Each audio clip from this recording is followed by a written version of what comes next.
Hello, everyone. Can you hear me?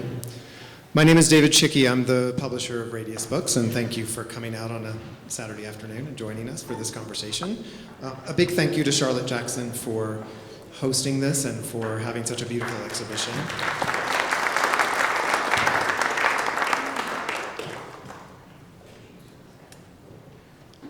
We're going to have a conversation today with James Drake and Jimmy Santiago Baca in celebration of both this exhibition and also the new book that we've just released with James's work.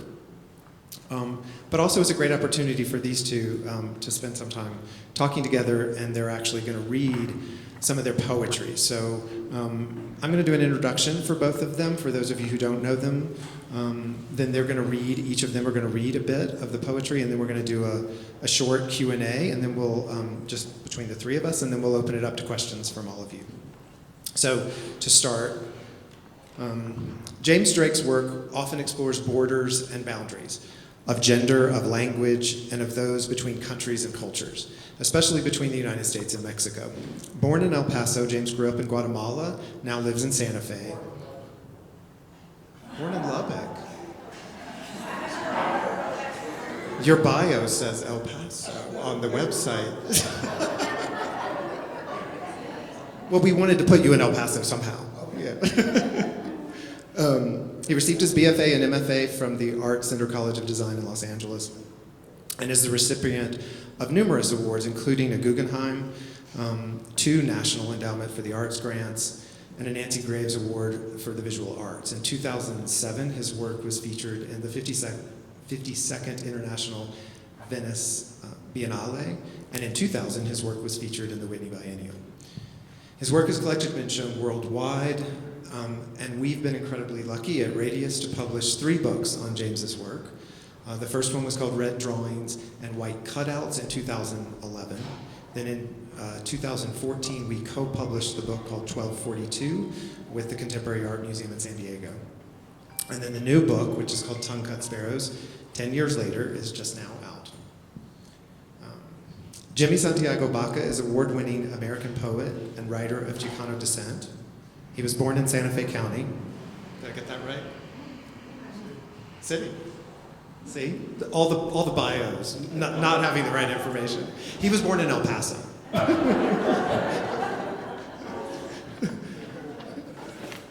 Abandoned by his parents at the age of 2, he lived with one of his grandparents for several years before being placed in an orphanage. At the age of 13, he ran away, wound up living on the streets, and when he was 21, was convicted on charges of drug possession and incarcerated. While serving a 5-year sentence in a maximum security prison, he learned to read and began to turn his life around, eventually emerging as a prolific artist of the spoken and written word. He's the winner of the prestigious International Award for his memoir, A Place to Stand, which, if you haven't, is a really remarkable read, and the story of which is now also a documentary by the same title. Before they read some of their poetry, I thought I would just say a little bit about this body of work. It's the body of work that's in the exhibition around us. It's called Tongue-Cut Sparrows. It began in the mid-90s when James observed women standing on a sidewalk outside El Paso County Jail, using a system of sign language to communicate with incarcerated family members and loved ones. Fascinated by the inventive form of gestural communication, Drake became curious if the women could integrate quotes from literature and poetry into the sign language. And so they agreed to let Drake record their visits on video, and they worked with him in selecting texts to sign from writings that they selected together. They included Federico Garcia Lorca, Jimmy Santiago Baca's writing, Cormac McCarthy, as well as William Blake, William Shakespeare, Dante. The series evolved into a multi-channel video, really first, right? Yeah.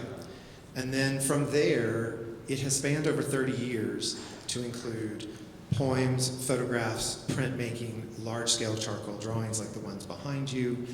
The piece behind you, which is the large-scale charcoal piece, this is one piece from this series, was made over 30 years ago, and to me looks as relevant, as important as it did then, maybe even more so. So truly incredible that we get to have this here and up in a space that you can see it. So anyway, that gives us a little background, and I thought we'd start with you reading some work. Jimmy, if you want to read a few poems. I think James ought to start out with a poem. What do y'all say, right? James is, go ahead, James.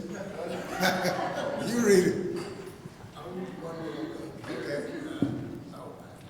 Okay, I'll read you one little thing here. And that's all of these. David wanted me to write these down, and they're in the book. So this is one of them. Maybe I'll start with this other one. I like this one. The sins of Shakmul stood in glowing light, an oval portal from the past, or was it Cuauhtémoc? Shot with fever sharpened arrows, an infection of perception. Let him stay a little longer, lest they hurt together. This is another poem I like a lot that has to do with the two girls, Gabriella and Angie, the charcoal drawings in back of me. What was she supposed to do? Trim her only long red fingernail, sweep up the epileptic dust after a fall, hem the borders of blankets, purchased with plata and counted on a Carta Blanca tin table. She guided her bow through today and survived for tomorrow. Right on, James. I'm sitting here next to a good friend of mine and next to a really fabulous publisher. I didn't realize you were the publisher until James just pointed that out. So wow, I'm feeling very honored here. I look at the portraits on the wall up there, and one of the things that first sort of took my breath away when I met James. We're married here, but was just little things he did that harkened deep to the entrails of the culture that I come from, the Chicanismo culture. Like a motor with snakeskin. Boy, did I understand that. I don't know if you remember that or not, but I remember. But I'm telling you, it's like, it's like you hear a clock, an old ancient stand-up clock ringing in a true artist's work. And I've done 4 or 5 or 6 different books around the world on artists, 40, 50-page essays on them. But James was different. It was like I was stepping into a place that had to discover a language. Because there was, in these portraits of his, there's no ideas. It's just emotions seeking expression. And you see it in the faces. You see it in the eyelids, in the eyes, the mouth. We're trying to find expression through our emotion.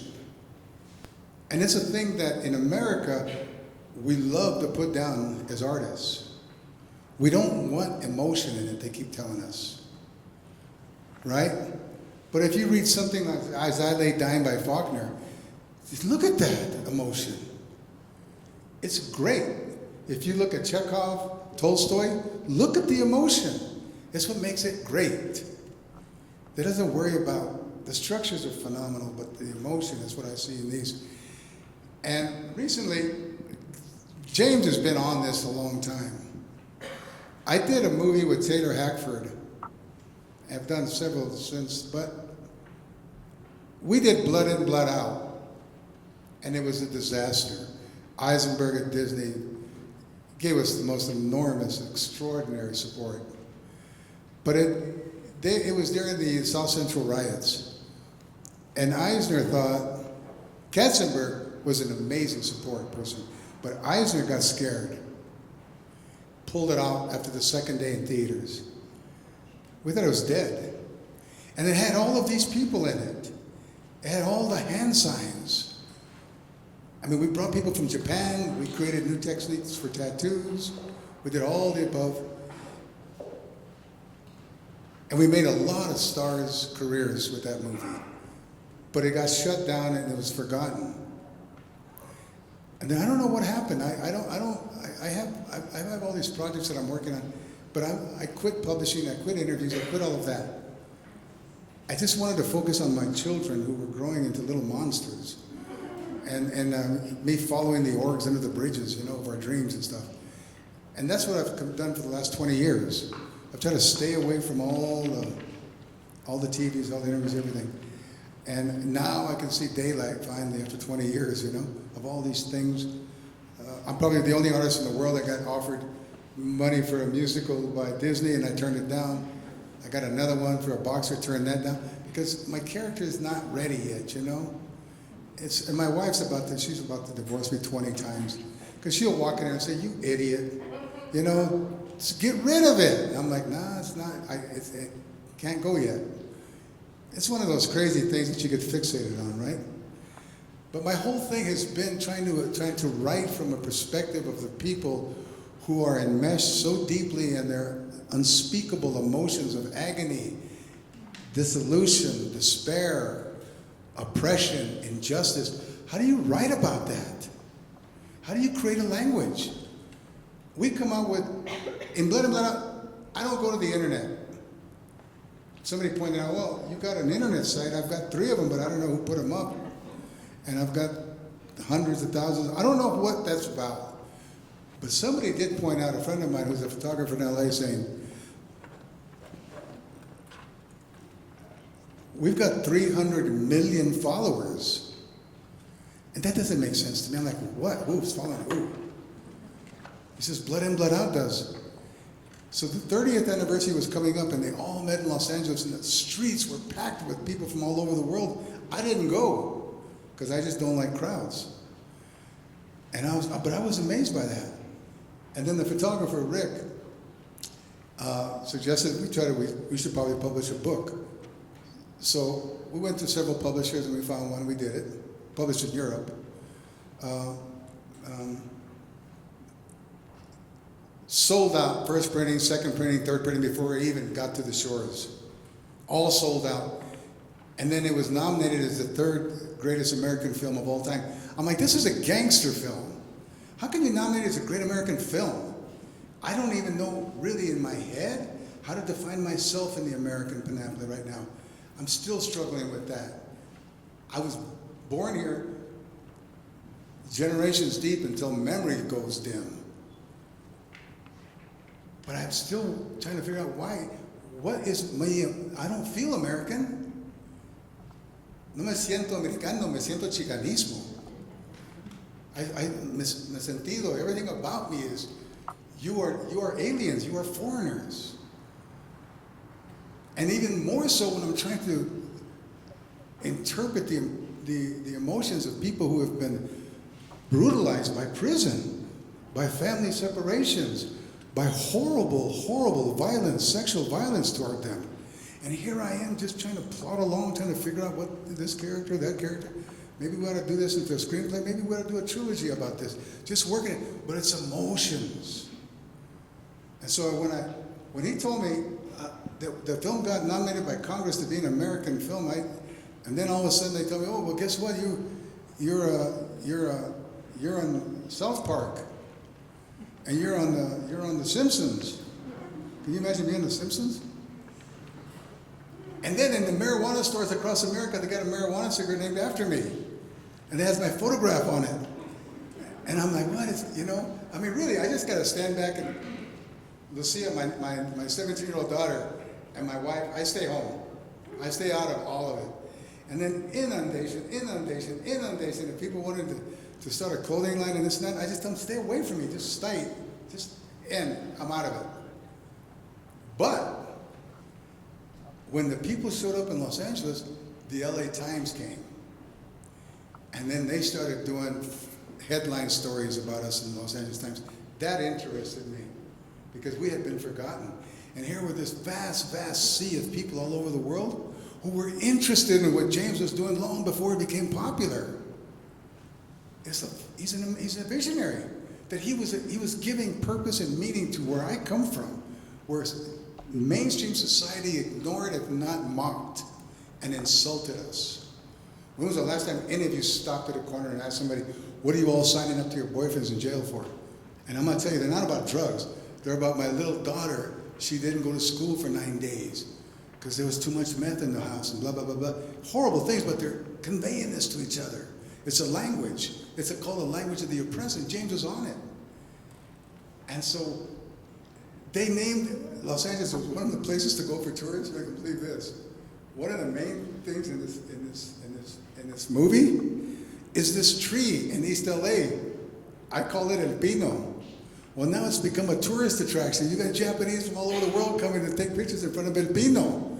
I had no idea that it was becoming a cultural icon worldwide. The movie, Blood In, Blood Out.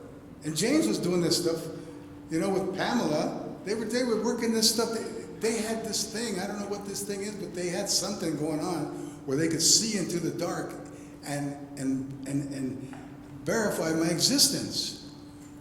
And of course, the books that I was writing were selling all over the world and this and that. I did not, publicity, I don't want any of that. Marketing, I don't want any of that. I don't want anything. In fact, I fired some of the greatest agents in America, and I regret that. Because I called them back and I said, you know what, that was one of my moves. He said, well, you go to hell. But I'm sorry, I told you to go to hell. He said, well, whatever. So I really sabotaged myself so that I could have my loneliness. So I could have some time to deal with this stuff that James is working on here. And it's about this amazing passion, this amazing unspoken language that we subsist on, millions of us, without speaking. We live without talking. We have these emotions in us that participate in its vernacular, in the way we see things, in the way our gestures, the way we lean. You can tell a guy who's been from that culture, as soon as he walks through that door, you can just see the way he leans. You can see the way he looks. It's not yours, it's his, and it's shaped in the forge of oppression and fear and terror and endurance. You can see it. And there's a vast world of us out here. And that's why, to this day, I didn't intend for it to happen, because I'm no one's mentor, but to this day, the emails flood in from all over the world because I hit on that. And I was looking for that darkness. I was trying to find it. I have a scar right here that went down to the bone, a deep bone gash. When my girlfriend said to me, can't you speak to me? I put my fist through the windshield and had to have 40-some stitches put in my arm, because that was my word for her. I want to talk, but I can't. So we created this language, this sign language that has nothing to do with ASL. And in that sign language, the way the fingers are bent, these people can recite Shakespeare, but ask them to say something on a verse line and they can't. It's amazing what they've done. And so when I look at these portraits, what I see is all the emotion that was in me that needed to come out. And I can't believe that James is validating that existence, that reality, that experience for me. So I'm sorry to go on. I just needed, they're looking at me as if we know each other. They're not just external pictures on the wall. It's like my family up there. Very weird, very personal. And especially more personal since I have my beautiful wife with me who's endured my eccentricities for 25 years. My friend Mary and Pam and the people that have, all of you that have believed and helped and done this and that, you know, and bookstore owners, everybody. So listen, I have something on my frame here. My wife called it a moco. It's not a moco. My frame broke and I've super glued it. And it came out yellow, so this, it's not, don't think my kid threw spaghetti at me or something. All right? Okay, James, I'm going to read something here. James was kind enough to type out some of these poems that I wrote for his work.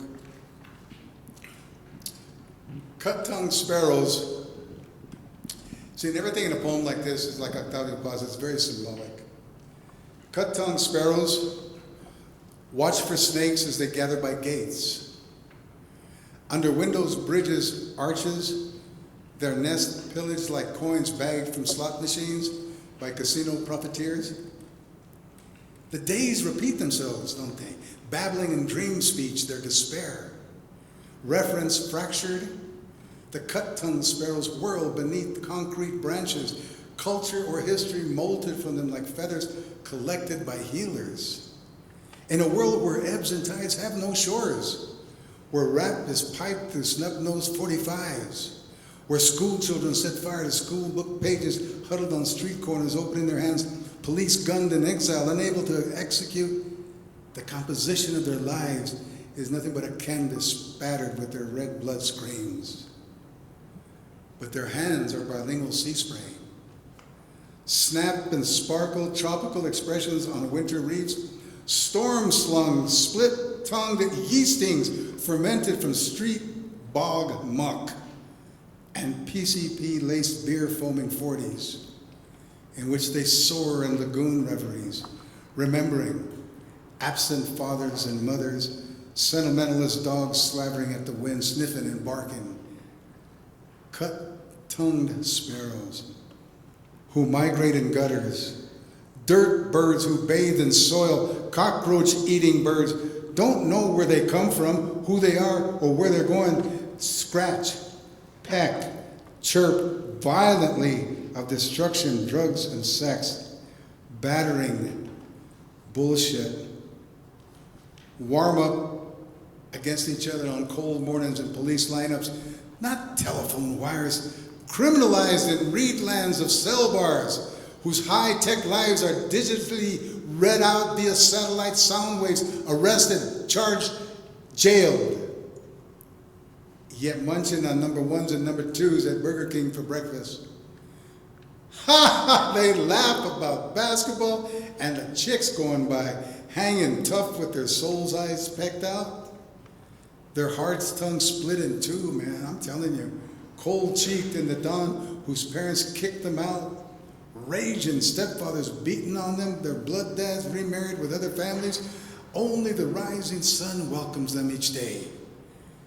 These cut-tongued sparrows, dressed in basketball t-shirts, unlaced Jordan Nikes, braid belts, earrings, Pro Bowl jackets, headphones ripping a tune by Tupac, they'd laugh again, ha ha ha, and talk smack, trash 9-to-5ers, whacked out bill-paying squares. Somehow these 9-to-5ers, somehow they survive with keep their hope alive. Somehow the cut-tongued sparrows keep on singing, and every city on every corner inventing and creating their own lives.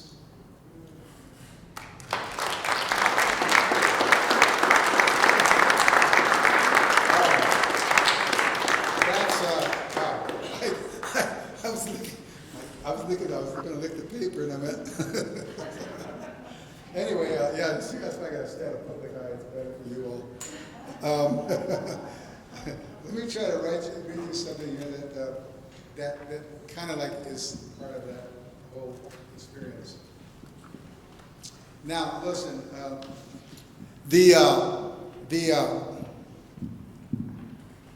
couple of senators' kids objected to the word nigger, spick, and white trash in this poem. And it was interesting because when I was in the library, half the kids in the library got up and said, no, no, no, no, no, no. And then the senator's kids got up and said, how dare you say the N-word? And then half of the other kids in the library got up and said, well, how dare you say spick? And the other half said, yeah, but spick's okay, but the N-word's not. And therein lies the psychotic break in American thinking. There it is. You only recognize one minority, and that's black because you're white. But let me tell you here, we're here. A lot of us here, and we grew up being called spick. Foreigners, gonna rape your daughters and steal your money, all that crap. I'm gonna tell you something, I'm gonna read you two poems. One about my grandpa to show you what a decent human being is. And I'm gonna show you the inside of this girl's life when reading this. But I won't say the N-word if it offends you, and I'm sure it will. Because I don't see anybody in here with tattoos. I mean, nobody, you're like me. I'm in the only crowd in the world with no tattoos like me, thank you. It's the first thing I noticed when you walked in, at last, people with no tattoos. Especially me having done 25 years. I was abandoned by my mother at 5, here in Santa Fe, born and raised, till 4 or 5, right? So I go from here to my grandma's, who was blinded by the atomic missile tests, right? She went out to hang laundry one day, she came back in, her eyes were white. I said, Grandma, what happened to your eyes? I don't know. She said, God took my sight away. And then the one that I love the most of everybody, my grandpa, within a week, he had bone cancer from the wind, right? So those explosions killed a lot of the people that I love. But, so the authorities came and took us away from there. They said, you can no longer live with your grandparents, even though we had sheep herders, we used to go and do all that. They took me to an orphanage. I spent 12 years in an orphanage. And I loved some of the nuns, they were incredible. I had no idea what a Catholic was, but I was digging it. You know, I dug putting that thing underneath when I became an altar boy, put that thing in my buddies' throats when they were getting the hose. The hose to me was just like a cheap tortilla, you know. I was like, but the most important thing was to put those robes on and tell your homies, look, I'm here, Vato, I'm here. I say, you know, when you hit them with that thing, right? Or you throw that smoke with the censer, or you ring the bell, it was cool. And then so we got buzzed and threw us out after we drank all the priest's wine. But that's beside the point. So from 12 years, then I lived on the streets, then I went to the detention center for 2 years. And it's strange what a kid like those people up there remember. I'll never forget Nestor Baca, a Chicano. When they brought me in the deal, I'll never forget Nestor saying to me, Santiago, Santiago, tú no es mal, you're not bad. You just don't have a home. And see, I couldn't think intellectually what that meant. How does anybody in this audience, how can you please conceptualize you not having a home or you not having a mother? That's impossible. You can't think that because every person or animal or bird or anything that breathes has a mother. It's built into our DNA, but I didn't. And so at a very young age, my mind used to begin to unravel emotionally. Emotionally, I knew I didn't have a mom. Emotionally, I knew, you know what I'm saying? So I sat on the streets 2 years, D-home 2 years, gladiator school a year, the county jail 3, and then prison 6.5 at a maximum security. So by the time I was 30, I had never touched a woman's hand. How do you deal with that? You can't tell somebody that. You can't say to them, if I touch your hand, it's probably going to run an electrical thing through me, because I haven't touched a person's hand in 20 years. Especially the emotional thing. When my kids were born, because when you grow up, you have a shield around you, like these people here. My son was born, the first thing he said to me was, you're shaking. I can't sleep on top of you, Papi, because you shake. That's human touch, what it does to you when you haven't touched in 25 years. If somebody reaches to touch you, you begin to shake inside. Isn't that strange? But I got over that. But anyway, let me read you this girl here. You sign checks. You signal for waiters. She signals warnings to dealers. You raise your hands to heaven, and she raises hers to block blows. And you use yours to embrace, and hers are to push away. Yours to turn the book pages, and hers to count the end of the day earnings. Gas up, grub down, hit the streets again. So she's going to take it to you. With all your good Samaritan impulses, she's going to take it to you because there's a war going on. In the streets and jails, everywhere beyond her barrio is where the enemies live. Angry? Pissed off? Hating? Lonely? Vengeful? Hurt? Unloved? Despised? Damn right. So clear off the streets at night when the sun goes down, because darkness has always been hers. It's where she's lived her life.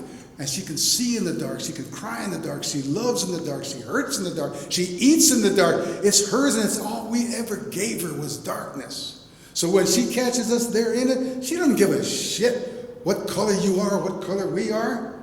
She's going to bring it to you. She's going to make you feel a little bit of the darkness that she's felt and lived in all her life. And you can be sentimental, but all your counselors rehabilitating her, flatter yourselves by thinking you're going to change her, send all your goodwill counselors and face polished probation officers, but she ain't changing shit because she knows it's a lie. Telling her she's supposed to be poor, justice is for the rich and the privileged. She knows in her gut. She ain't got the words, but she knows when you take away every chance and opportunity before she's even born, if you build a prison cell for her to live in before she's even born, predicting she'll be a criminal, she knows. If we take away her need to communicate, the tiniest chance she has to scrape crumbs of dignity off the table, if we devise ways to make her feel inferior and make her feel different than others, more acceptable, and we call her spick and nigger and white trash and expect her to be the house servant, the Ford Indian, the Mexican gardener, motherfucker, she screams, I need to communicate. I got to, in some way, feel like I'm a human being. And so I do it with my hands flashing on the signs on the street corner, like a woman lost at sea flagging down a ship. But the only ones who come are the cops who stop to beat me up or rape me. So don't you understand? Don't you get it yet? That I'm going to come knocking at your door, and what sins you ignored, your sons and daughters are going to pay for. Anyway, it goes on and on and on.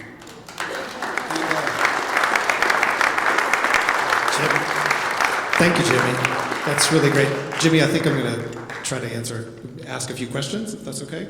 Yeah, I just wanted to give you the emotion in the portraits. That's what the emotions are.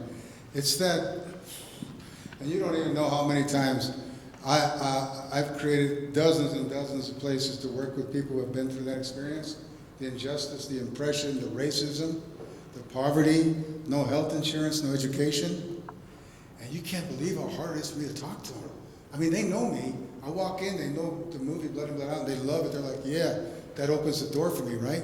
But to sit down and talk to me, and then when it comes out, when the secrets that they've lived in darkness come out, I can't even stay in the room. Well, you can feel that. I mean, I think in your writing and in the images, you get the sense of that resonance.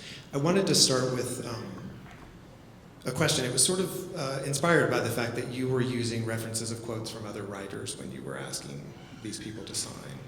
And I came across this Cormac McCarthy quote. All things of grace and beauty, such as that one that holds them to one's heart, have a common provenance in pain. Their birth is in grief and ashes. And I think, Jimmy, what you're talking about, I think, James, what you're thinking about, I'm curious if you could talk a little bit more about that concept of pain. Where does beauty come from in the pain? How does the beautiful work for you start? Where does it start at all in pain? That's a really interesting and difficult question. Jimmy probably can answer it better than me. I don't know. The whole thing about this whole project was I knew that it was something about people that were trying to, as in Jimmy's poem, communicate, and I wanted to learn more about that. I knew they were suffering because they couldn't communicate. And that was something that I was interested in visually. And so when I was talking to Gabriela, and the guy up there is Jesus Taranga, and when I was talking, he was in jail and I was filming him inside and she was on the outside signing.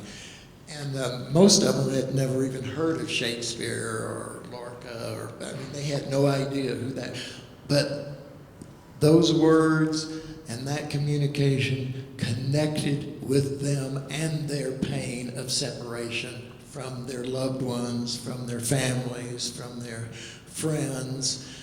And that to me was a sign, and that's that all kinds of really interesting literature, art, music has one big main goal, and that is to communicate with our fellow human beings.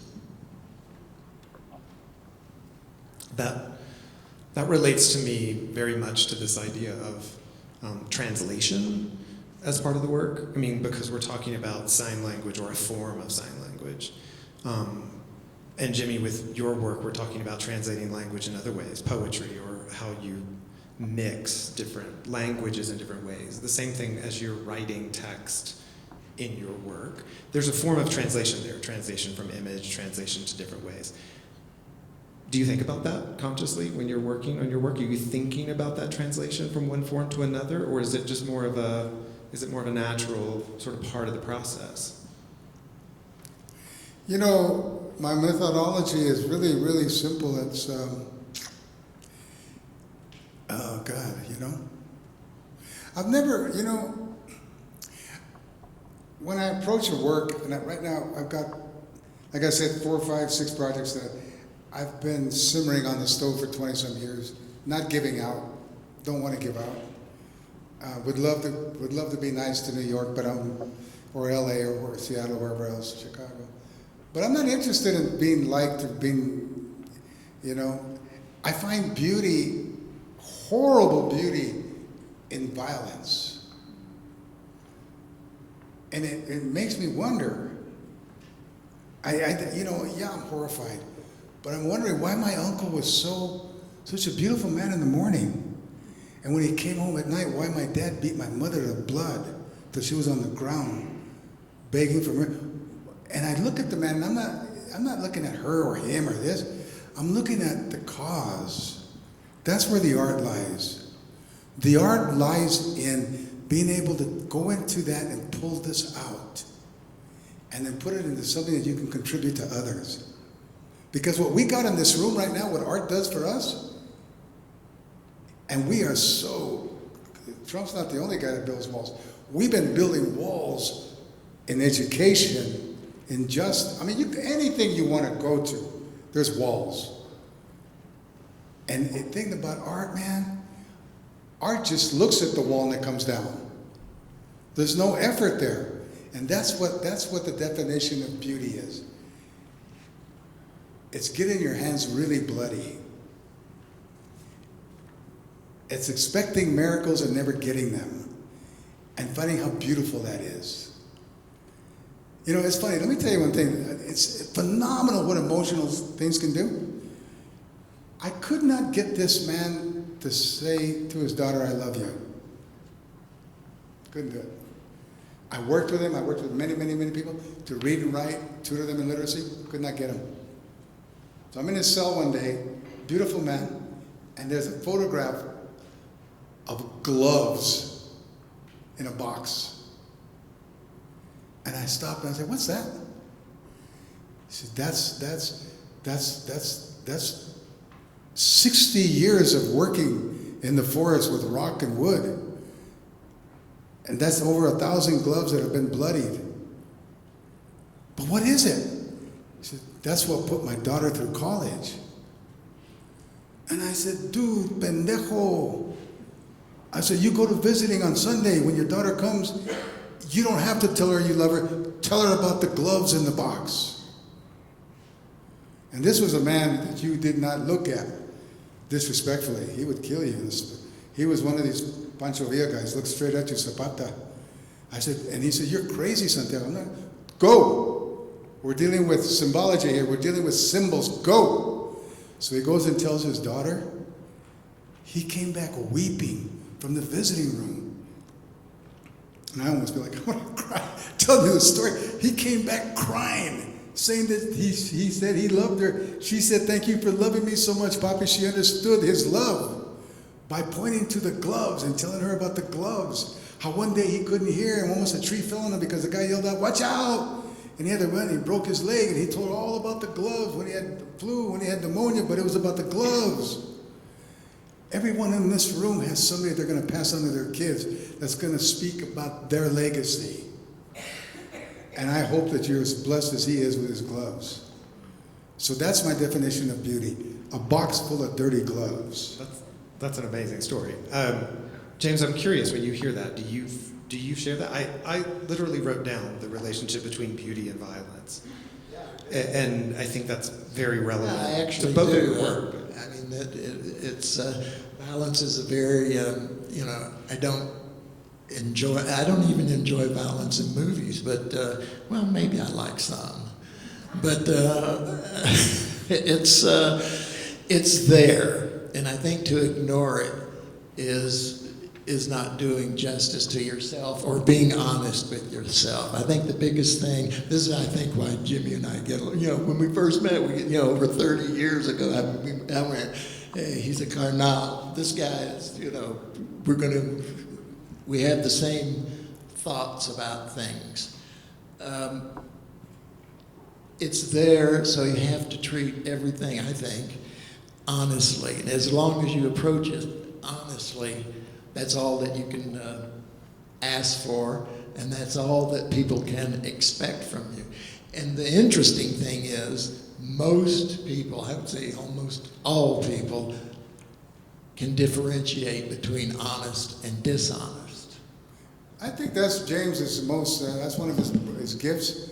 His work is so honest. And I love that about his work, it's honest. You know what, really, we have so much more in common with each other than you realize. I think art doesn't do a damn thing in this world. You can take it home, hang it up, doesn't do it. And I love you and I bless you and I'm all for you. Because there's nothing better than being in the living room and having tea and watching great art that's hanging on the walls. I love that, right? But art doesn't do anything. But what it does to the viewer is give you an understanding of what things you can do in the world. You know, what things you can do.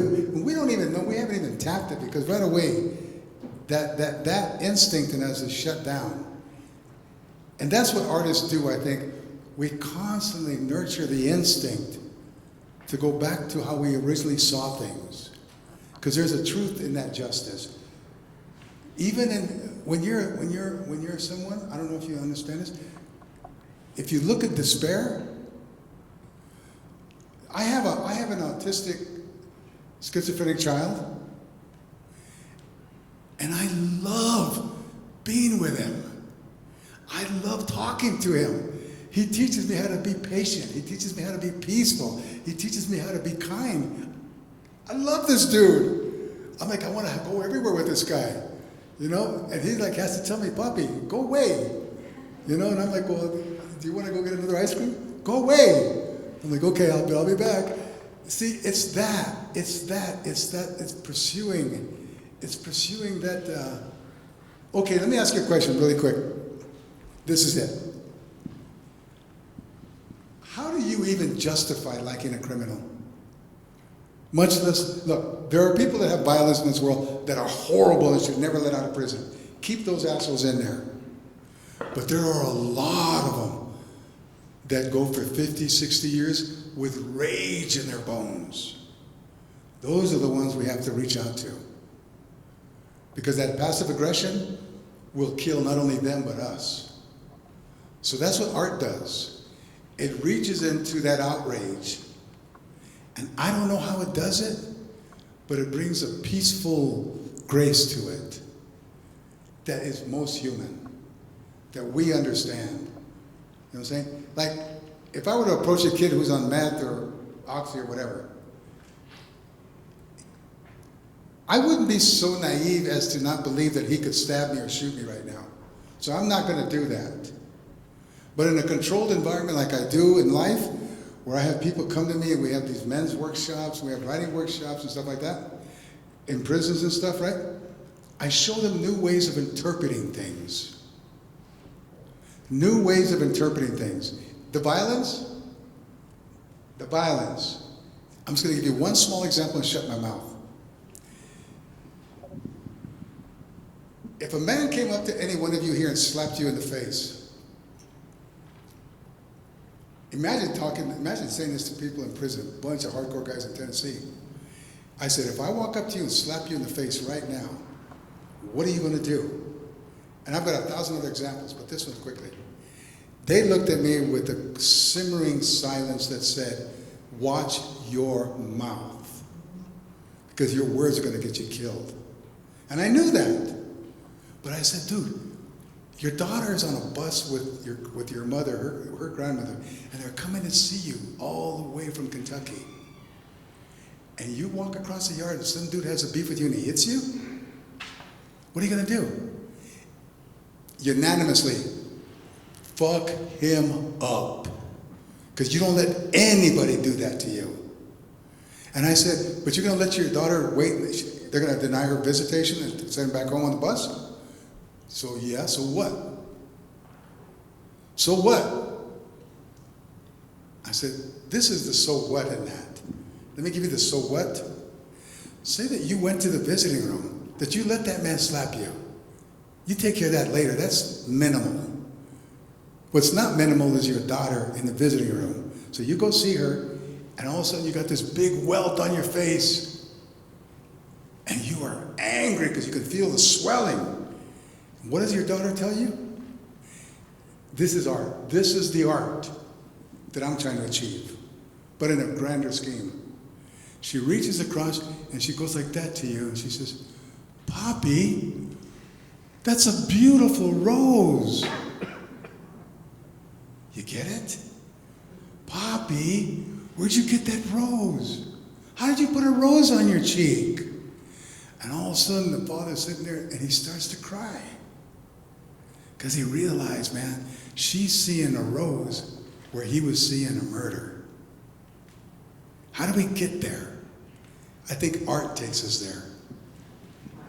I think that is the transformative nature of what all of us are trying to do when we're thinking about these kinds of artists who are thinking differently, who are sharing them. The didactic way of trying to teach people can only be so effective, and sometimes it's the things that come around the side that are unexpected, that people don't see, that can actually change the sort of crazy way in which our world is so divided. And so it's interesting that it's the unexpected that can have that kind of power. Right? Show me roses. That's what all of you do, really. That's Colleen.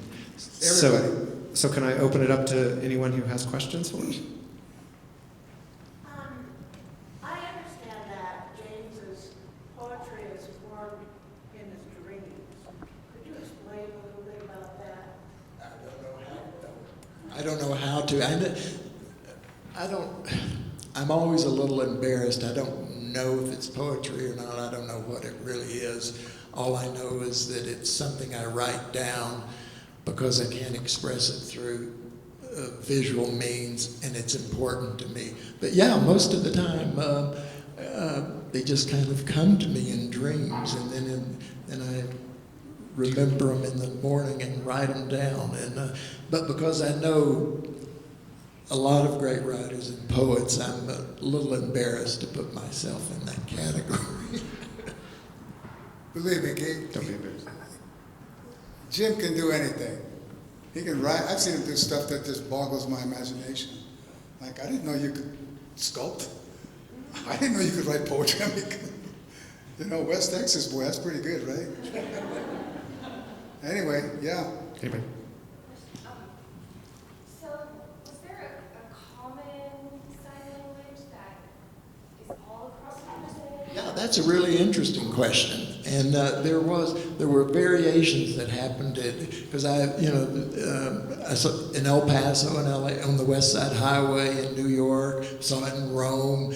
Jimmy was the one that kind of gave me the whole history of the sign language, but there were certain signs that, for freedom, for flower, all that kind of thing. So there were some sort of standard signs, but then the rest of it would vary from location to location. Or couple to couple even? No, it was more not from what I experienced, not from couple to couple, because I think whatever institution the people were in, that was the common sign language in that particular institution, and then outside of it, it would vary. But Jimmy told me about basically, how it started. I think it was in Arizona, right?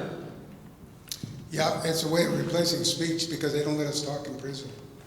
So I've been out of prison 30-some years, but listen, the thing about James, which is really interesting, was that the phenomena of people going through correctional environments is not going to allay. It's not going to lessen. It's not going to get diminished. It's going to increase and increase and increase the way AIDS did. When you ask the classroom, does anybody know anybody with AIDS? Everybody kind of had their heads. Then one day you said, do you know anybody with AIDS? The whole class raised their hand. Same thing with this. You got anybody in prison? Everybody raises their hand. It's there. The problem is that you all don't go across that border. You don't go across that bridge. You'd rather do coyotes and Indians on horses and I don't know what else. But when you get a mainstream painter like him or Cormac to write about it, when you get people like these artists, their caliber, and they reach across that spectrum, you have art flourishing in America. Because you no longer have that cushion. You have a collaboration with your own fears.